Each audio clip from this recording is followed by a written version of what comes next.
Body Fluids and Circulation Session 10. In this module, we are going to learn about cardiac output and electrocardiograph. The sequential events taking place in a heart, which is cyclically repeated during every heartbeat, is called as a cardiac cycle. And it consists of systole and diastole, that is contraction and relaxation of both the chambers of the heart, atria and ventricles. And the duration of a cardiac cycle is only 0.8 seconds. And during each cardiac cycle, each ventricle pumps out approximately 70 ml of blood, and this is called as the stroke volume. So the product of stroke volume and heart rate gives us the cardiac output. So cardiac output can be defined as the volume of the blood pumped out by each ventricle per minute, and the cardiac output on an average rate is 5000 ml or 5 liters in a healthy individual, and it is a product of the stroke volume and heart rate. Our body has the ability to increase cardiac activity by 4 to 5 times during exercises. There is a raised cardiac output at the time of exercises and decreases it to a normal range at rest. When we are sedentary or when we are rest, the body has the ability or to regulate the cardiac output according to the need of the body. Next, we will learn about the electrocardiograph or ECG. The cardiac output is measured using an instrument called as the electrocardiograph.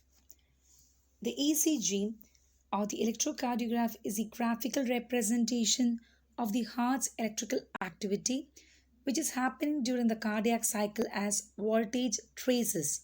So it's a graphical representation of the heart's electrical activity taking place during the cardiac cycle, which is recorded as voltage traces. And this recording is called as an electrocardiogram or ECG. This is the electrocardiograph which gives us the record called as the electrocardiogram. The electrocardiograph provides information on a person's rate of heartbeat, size and position of the chambers of the heart.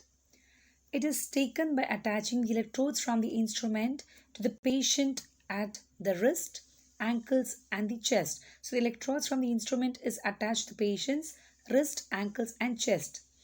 And this ECG captures electrical activity of the heart due to the atrial and ventricular contractions as voltage traces, which are represented by the letters P to T.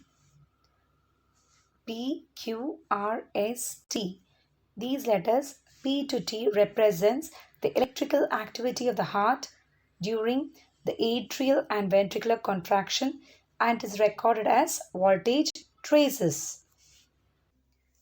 The number of QRS complexes, these peaks are called as the QRS waves. It represents the number of heartbeats. Now let us understand what the letters P to Q represent in an ECG. The letter P refers to the contraction or depolarization of atria, that is atrial systole. It is followed by the QRS wave, which represents the contraction or depolarization of ventricles, that is ventricular systole. And finally, the T wave represents the relaxation of ventricles to the normal state or repolarization and end of systole. Number of QRS waves represents the number of heartbeats. So any variation from a standard ECG signals a problem relating to the heart. Dear children, in this module we learnt about the cardiac output or efficiency of the heart, which is calculated using the volume of blood pumped by each ventricles per minute. We learnt about the ECG or electrocardiograph, which records the electrical activity of the heart as voltage traces, representing by the letters P to T.